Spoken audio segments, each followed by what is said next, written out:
Randy Couture here, who paved the way in the heavyweight division. First ever heavyweight champion, Mark Coleman.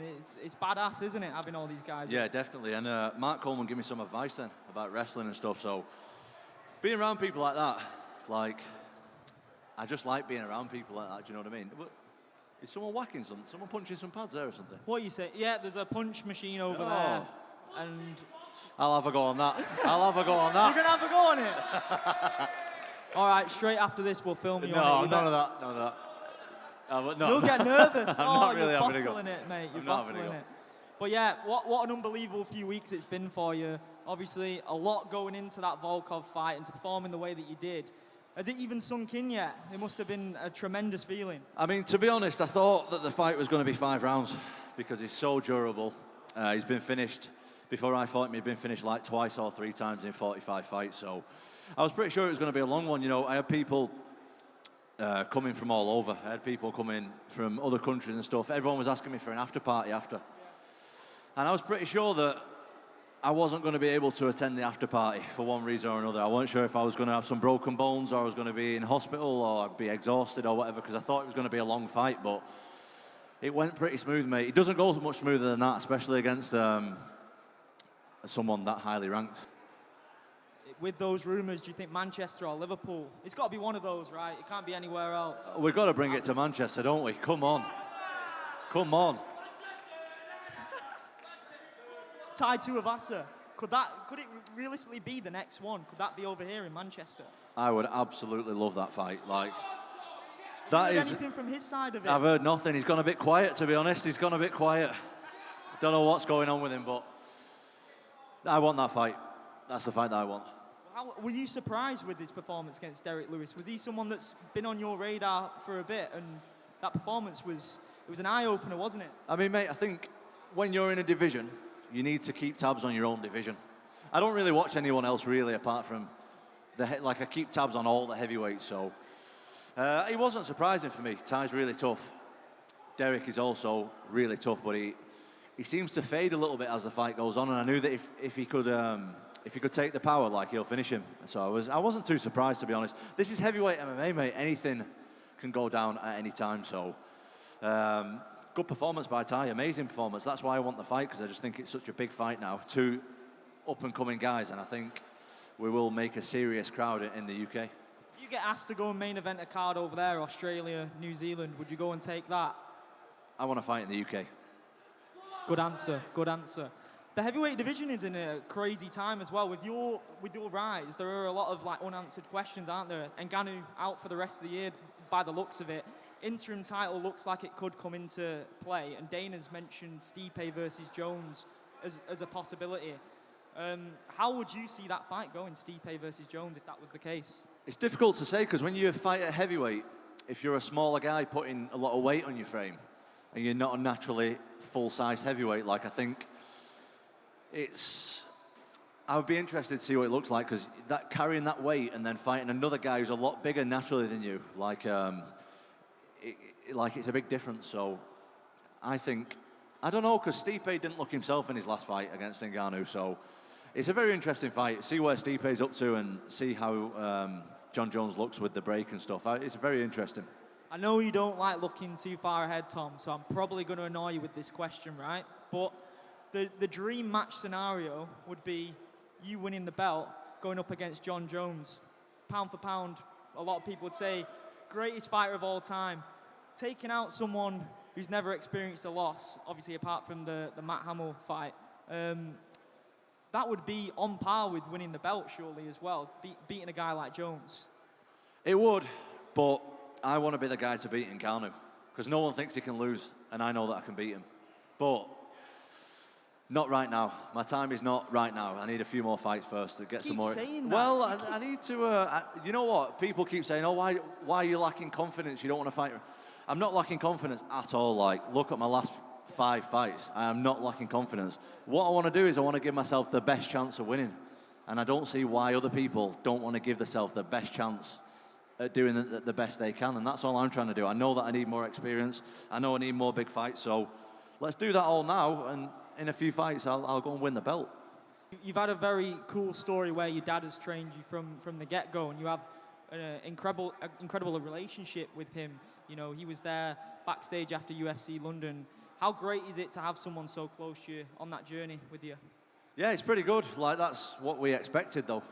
Do you know what I mean? Like, we don't really have these moments of like, oh, look how far we've come, and look, like, we knew we were going to do this way before anyone else knew we were going to do it. Like, so that's like mine and my dad's thing. Do you know what I mean? If my dad wasn't into it, like, I wouldn't be doing it no more. Like, this is mine and my dad's thing, and we're going to be there. Obviously, we've been there for the beginning, and he's going to be with me till the end, and that's it. I know that you do a lot of visualization, and even though you like to have a laugh and that, you are a bit of a deep thinker, and your path has been paved for you. Like you said, a lot of the things that you've aimed to happen, you've made happen. When you was a fan in the arena watching the Andrei Arlovski fight back in 2007 at Manchester, you then went on to fight Andre, and you mentioned that you told Dana that you'd be fighting in the UFC. Just making those things come to life as a young kid. If you could have given yourself advice as a young kid doing what you've done now, what would be the biggest piece of advice that you've learned? I think the main thing, not just with this sport, but any sport, and not even just any sport, anything in life, is you need to try and enjoy it. Because if you're forcing it, it's never going to work out the way that if you want something, you can almost want it too much. Like, that's what I used to be like. I used to want it too much. And you constantly like at a negative, then you're constantly disappointed with something's not going this way. But these days, I just try and enjoy it. Even in my fights, I don't even really, when I fought Volkov, I wasn't even really thinking about the result and how the fight's going to go. My main thing was just to enjoy it. And when I enjoy it, that's when I do my best work. Like, that's when I'm dangerous, is when I'm enjoying it. So my number one focus to anyone, like, what I tell someone, like, is just enjoy it. Like, take the focus off winning or losing. Take the focus on how far you're going to go and what you're going to do this and beat this guy and that guy and what titles you're going to win. And just enjoy it. It's crazy to think that back in 2019, you'd had a big-time layoff from MMA because you was pursuing a boxing career, weren't you? You came back to Cage Warriors, brought back in the most gruesome way possible with that leg break of your opponent. Another fight with Cage Warriors, and you signed to the UFC. From the get-go in the UFC, you look like you're just in that constant flow state, like it's effortless. You know, we was talking in the car on the way. The combinations and the switch into the ground game against Volkov was absolutely effortless. Do you think it's all come at the perfect time for yourself? I think so, and I think the main difference between me and the other guys is like my mindset. It's like I just said, I don't put no pressure on myself. I see it for what it is, and it's just a sport. Like, the reason why you see me doing them techniques and flowing so well is because I'm enjoying it in there. You know what I mean? I'm not thinking about nothing else apart from I'm just going in there and enjoying it. And when I enjoy it, that's when, like, I do my best work. Like, you'll only see someone do them kind of moves who really loves the sport. Like, if you're stiff and thinking about knocking someone out, like, you're not going to be able to do that stuff. Like, I go in there just with seeing it for what it is, and what it is just a sport, and then I just flow off that. Is it a blur for you in there? Can you recall sequences in fights, or does it all just sort of, is it like an adrenaline dump afterwards and you can't really recall much other than the finish? No, mate, my mindset is different. Like, I'm in there and it looks like everything's in slow motion. Like, I can see everything so clear in there. Because I'm not stressed. Like, I think when you're truly passionate about something, like really, really passionate, like, it comes easy to you. And like, when I'm in there, it just comes quite easy to me. Like, nothing's forced, nothing's stressful about it. Like, I'm just in a flow state, just enjoying myself. I know we've spoken about your ties with the Fury family.